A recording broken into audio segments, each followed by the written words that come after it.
Shalom et bienvenue dans la Torah en 20 minutes. Aujourd'hui, nous allons parler du livre du Lévitique, le Lévitique, en hébreu Vaïkra.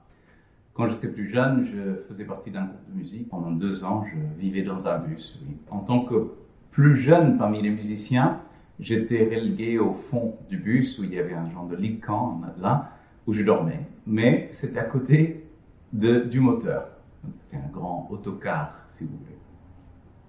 Et j'ai pris un certain moment avant de m'habituer à ce bruit. J'ai demandé à l'un des autres musiciens comment est-ce qu'elle faisait. Elle m'a dit, écoute, je fais ce que je fais quand je n'arrive pas à dormir. J'ouvre au livre du Lévitique, je commence à lire et 30 secondes plus tard, je m'endors.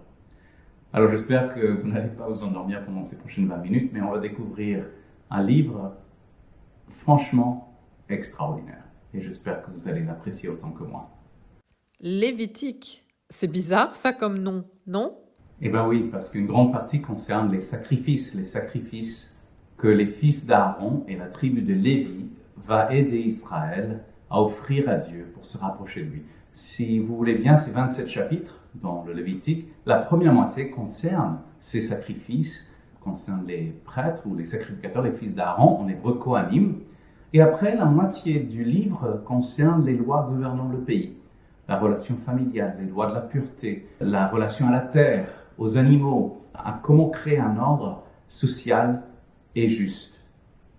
Comme j'ai dit, le Lévitique se lie à la suite de l'Exode. À la fin de l'Exode, Moïse et Aaron et ses fils, ses premiers sacrificateurs, la tribu de Lévi, finit de créer, de construire le tabernacle, de l'inaugurer, pour utiliser un terme bien biblique, de le sanctifier. Et après, une fois que le tabernacle est fait, la présence de Dieu, la Shrina, la présence manifeste, la gloire de Dieu descend dans le tabernacle. Dieu lui-même, comme il a promis, habite ce Mishkan, ce tabernacle, et il appelle à Moïse. Depuis le tabernacle, il dit ceci. Et ainsi commence le livre de Lévitique. Vaïkra el Moshe, vaïdaber Adonai elav, me ohel moed lemor. L'Éternel appela Moïse de la tente d'assignation, le tabernacle. Il lui parla et dit. En quoi est-ce pertinent aujourd'hui? Eh bien, très pertinent. Si vous êtes médecin ou chirurgien ou étudiant en médecine, vous trouverez dans la lecture de Lévitique quelque chose de familier. Il y a des outils, il y a des séparations, il y a la loi de pureté, ce qu'on peut appeler aujourd'hui stérilisation. Il y a des outils qui ont une fonction spécifique qu'il ne faut pas mélanger avec d'autres outils. Si quelqu'un est malade, la personne est tout de suite isolée. Le lavage du corps, le lavage des mains est très présent dans le Lévitique. Peut-être pour vous et pour moi aujourd'hui, ce n'est pas étonnant. Mais dans notre monde post-Covid, on voit combien important est d'avoir des choses propres autour de nous laver les mains régulièrement. Et je ne sais pas si vous le savez, mais avant Louis Pasteur, les médecins ne se lavaient pas les mains avant d'aider les femmes qui allaient accoucher. Et beaucoup de femmes mouraient juste à cause d'une simple question de stérilisation. Et cela à peine 100-200 ans de là.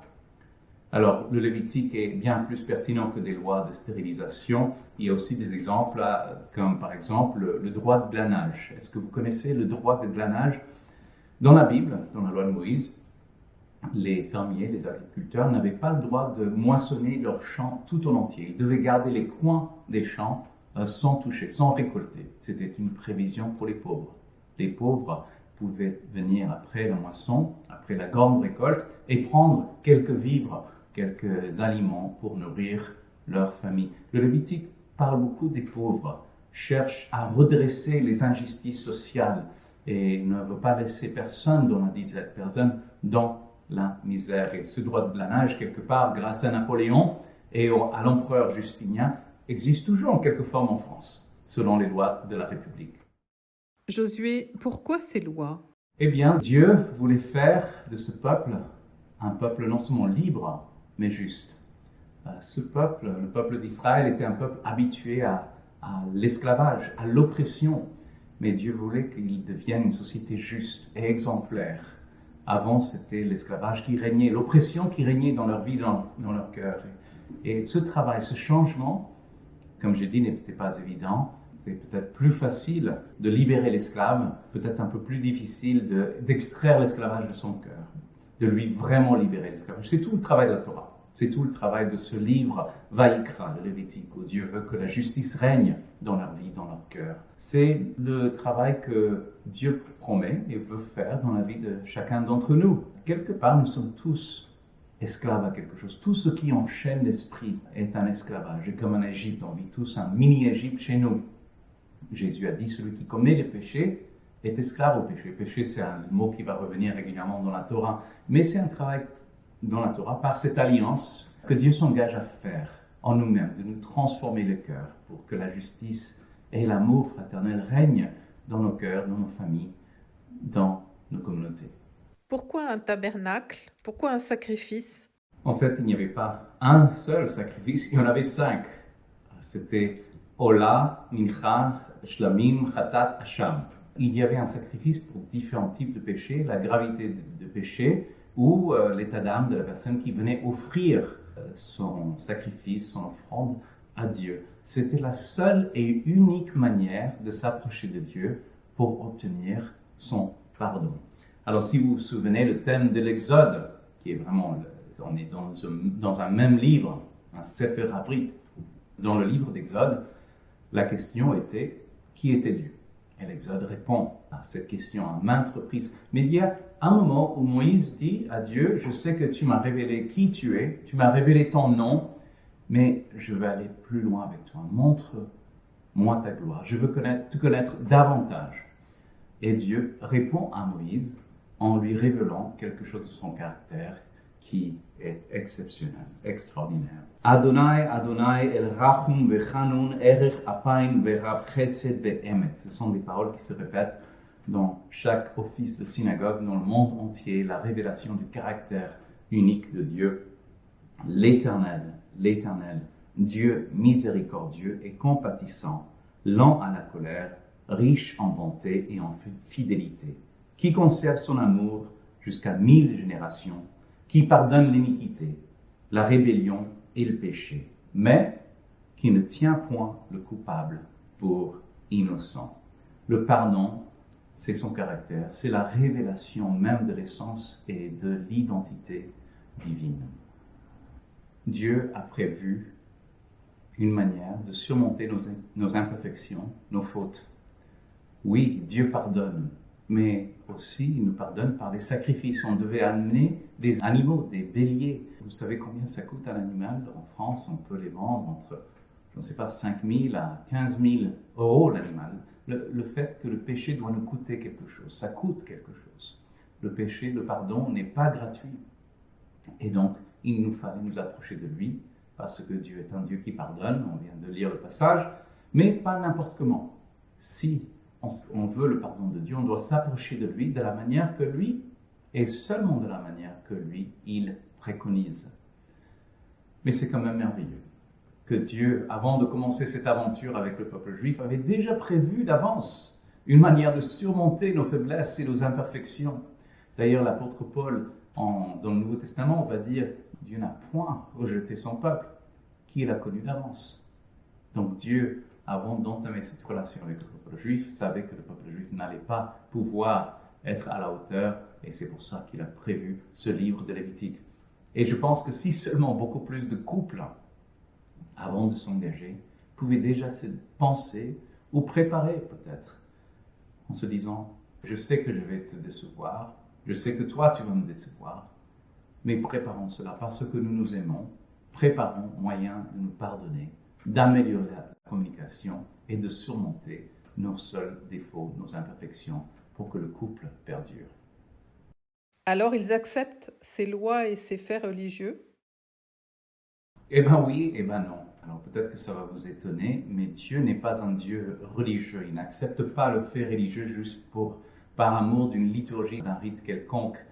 D'ailleurs, c'est quelque chose qui va être rappelé à Yom Kippour. Et Yom Kippour, on lit la paracha, le texte central de la lecture publique, Acharimot, après la mort des fils d'Aaron. Les fils d'Aaron vont mourir vers le chapitre 10. En plein milieu d'instruction des sacrifices, ils ont décidé de faire autrement. Ils mettent des belles robes, ils se rapprochent avec des sacrifices, ils font quelque chose qui a l'air certainement très beau, ils se rapprochent de Dieu, mais pas selon les règles, les instructions qui sont données dans Vaïkra, dans le Lévitique. Ils s'approchent de Dieu à leur sauce, de leur manière, C'était des gens bien, c'était des gens religieux. Eh bien, ils finissent par mourir parce que Dieu ne veut pas des gens religieux, il veut des gens pénitents, des âmes qui reconnaissent leurs fautes et disent, Seigneur, je ne veux pas venir devant toi avec mes seules œuvres, avec mon fait religieux, je m'approche de toi comme toi tu le veux, par la repentance. La repentance, c'est ce changement de direction, changement de comportement. Beaucoup de nous pensons que nous pouvons marchander un peu avec Dieu, comme cette personne qui était à Jérusalem, il était en retard pour un entretien de travail, pour un travail très important, il ne trouvait pas de place de parking. Donc il prie de toute son être, il dit, ô Seigneur, si seulement tu me trouves une place de parking pour que je puisse arriver à temps pour cet entretien, je garderai le Shabbat, je mangerai kasher, je serai le meilleur juif de tous les juifs, je serai irréprochable. Et tout d'un coup, miraculeusement, s'ouvre une place de parking devant lui. Et tout de suite, il dit, t'inquiète pas Seigneur, j'ai déjà trouvé. Une petite blague, mais on ne peut pas marchander avec Dieu. D'ailleurs, les prophètes m'ont appelé cela nos œuvres, entre guillemets. Nos œuvres devant Dieu ne sont pas des œuvres dignes de son pardon. On ne peut pas acheter son pardon. C'est seulement Dieu lui-même, comme on va voir dans le livre de Lévitique, qui pardonne. Comment résumerais-tu cela en une phrase? C'est un verset dans le Lévitique, en plein milieu du livre. « Soyez saints, car je suis saint, dit l'Éternel. » Alors, c'est ça le message de Lévitique, mais malheureusement, nous ne sommes pas à la hauteur de ce commandement. Dieu est saint et nous ne le sommes pas. Mais le Lévitique pourvoit une manière de pouvoir nous réconcilier avec Dieu. Alors, il est intéressant parce que Jésus connaissait très bien ce livre de Lévitique et le cite, le connaissait certainement par cœur. Et il cite un verset très intéressant. Et ce qui est très intéressant aussi, c'est d'où vient ce verset que Jésus cite. Mais juste avant de vous dire où est ce verset que Jésus a cité, d'un moment très important, qui est répété dans plusieurs évangiles d'ailleurs, rappelons-nous que la première moitié du livre du Lévitique, ce sont les sacrifices. Le sacrifice pour le pardon, pour nous réconcilier, pour entretenir une relation juste et de pardon avec Dieu, le Dieu qui pardonne. Deuxième moitié du livre, c'est la moitié où il est question de la relation avec nos voisins, nos familles, la terre, les animaux, comment vivre une vie juste avec des voisins. Donc, mais c'est en plein milieu qui vient le verset que Jésus a cité. D'ailleurs, on a posé un grand sophère, un scribe a posé la question à Jésus.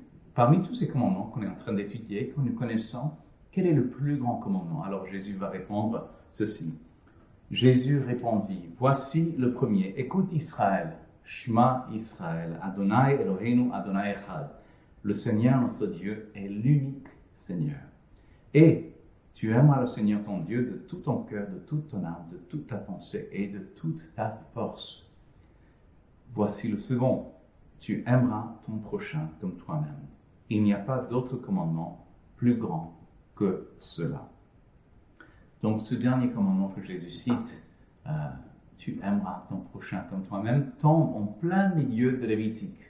D'un côté, ce sont les sacrifices de pardon pour le péché, d'autre côté, ce sont la manière dont gérer les relations avec les voisins et la famille, et en plein milieu, tu aimeras ton prochain comme toi-même. C'est comme si presque Dieu qui donne ces commandements, Dieu qui dit cela, tu aimeras ton prochain comme toi-même, quand il dit à Moïse et aux enfants d'Israël, c'est comme si déjà il prévoyait que lui-même, il allait se donner en sacrifice. Lui nous aime comme il s'aime lui-même, et il s'est donné dans la personne d'Yeshua. Par sa mort, comme un sacrifice, il a donné sa vie pour que nous puissions vivre son pardon éternellement. Tu as déjà mentionné Yom Kippour, c'est quoi ça? Alors Yom Kippour est mentionné à plusieurs reprises dans le livre de Lévitique, cité longuement, expliqué longuement en détail, mais dans le chapitre 23 de Lévitique, nous avons droit à toutes les fêtes de l'Éternel. Toutes les fêtes juives sont là-dedans. Alors quelles sont les fêtes juives? C'est Shabbat, Pesach, Chag HaMatzot, Chag HaBikurim, Shavuot, Rosh Hashanah, Yom Kippur, Sukkot. En français, ça donne Shabbat, la Pâque, la fête des Azim, la fête des Promesses, Pentecôte, la fête des trompettes, le jour des expiations, des expiations et la fête des tabernacles. Et on verra plus tard dans une autre vidéo cette fête parce qu'on n'a pas le temps pour découvrir toutes les fêtes. Mais ce Yom Kippour, c'est vraiment un jour solennel où le souverain sacrificateur, Kohen Hagadol, Aaron en l'occurrence dans ce passage lévitique, et ses fils après lui, devaient mettre leurs mains sur un bouc et envoyer un bouc dans le désert. Quand ils mettaient leurs mains sur le bouc, ils devaient confesser leurs péchés. Yom Kippour était aussi pour ces péchés qu'on reconnaissait, les péchés dont on n'était pas conscient. Donc on devait imposer les mains, confesser les péchés d'Israël, le péché de ce sacrificateur et de sa famille, et après on lâchait le bouc émissaire dans le désert. D'où vient le nom, l'expression bouc émissaire. C'était de charger l'animal. C'était un peu cet échange qui était là, très présent dans le livre de Lévitique. D'ailleurs, dans le passage où il est décrit Yom Kippour, il a expliqué le pourquoi. Car l'âme de la chair est dans le sang. Je vous l'ai donné sur l'autel, afin qu'il servît d'expiation pour vos âmes, car c'est par l'âme que le sang fait l'expiation. Alors, cette idée, l'idée du sang, c'était l'idée de la vie. La vie est le sang, n'est-ce pas? Sans sang, on n'a pas de vie. Et donc, c'était l'idée d'échange. Moi, je sais, en amenant ce bélier, cet animal, ce chèvre ou autre, que c'était moi qui dois payer pour mes péchés. Mais cet animal va prendre ma place et va payer à ma place. Mais aussi, il y a dans ces questions, l'expiation doit être faite pour vous. C'est-à-dire qu'on ne peut rien pour gagner le pardon de nos péchés. Donc, c'est Dieu qui pourvoit cette possibilité par le sacrifice des animaux. Cette idée va être reprise dans l'Épître aux Hébreux, qui est un épître dans le Nouveau Testament. Et presque tout, d'après la loi, est purifié avec du sang. Et sans l'effusion de sang, il n'y a pas de pardon. Donc c'est Dieu qui pourvoit pour nous le pardon en acceptant un substitut à notre place. Quelle leçon peut-on tirer des instructions du livre de Lévitique? Alors il y a plein de leçons à tirer. Le Lévitique est un livre riche en sagesse. L'une des choses, c'est par exemple, quand quelqu'un passait par une mauvaise impasse financièrement, quelqu'un d'autre qui a des moyens peut l'aider et il lui disait, bon, je te passe l'argent, je te donne l'argent, je t'aide financièrement, mais il me faut me donner ta terre. Alors la terre était quelque chose qui était reçu en héritage. Le peuple d'Israël va rentrer dans la terre promise, recevoir un héritage. Par contre, même si on pouvait vendre cette terre à cette personne, cette terre ne pouvait pas lui appartenir pour toujours. Il ne pouvait la garder que pendant un certain temps. Et après un certain temps, cette terre devait revenir à la famille d'origine, parce que Dieu ne voulait pas des pauvres sur la terre. Donc personne n'avait le droit de prendre définitivement la terre de l'autre. C'est un peu comme la différence entre un bail et d'être propriétaire des murs. Une autre chose, c'est que quelque chose qui est très important dans le livre de Lévitique, dans la Torah tout court, c'est l'idée du Shabbat. L'idée de prendre son repos. D'ailleurs, chaque 7e année, on ne devait plus travailler la terre, on devait laisser reposer la terre. Et bien sûr, en laissant reposer la terre, on se reposait soi-même. L'idée de prendre congé, de prendre vraiment congé d'une coupure, l'une des fêtes dans Lévitique chapitre 23, c'est le Shabbat, de s'arrêter. Et dans notre monde où on a l'électricité, c'est seulement parce qu'il fait nuit dehors, ça ne veut pas dire qu'on peut s'arrêter de travailler, on est obligé de s'arrêter de travailler, mais la Torah vient nous appeler l'importance de passer du temps avec Dieu, de passer du temps avec la famille, mais aussi de passer du temps à se reposer. J'aimerais terminer, comme vous savez, j'aime terminer avec le début. Le début de Lévitique, en hébreu, c'est Vaïkra. Dieu appelle. Dieu appelle Moïse. Dieu nous appelle. Dieu vous appelle à l'écouter, à dire, je suis saint, soyez saint.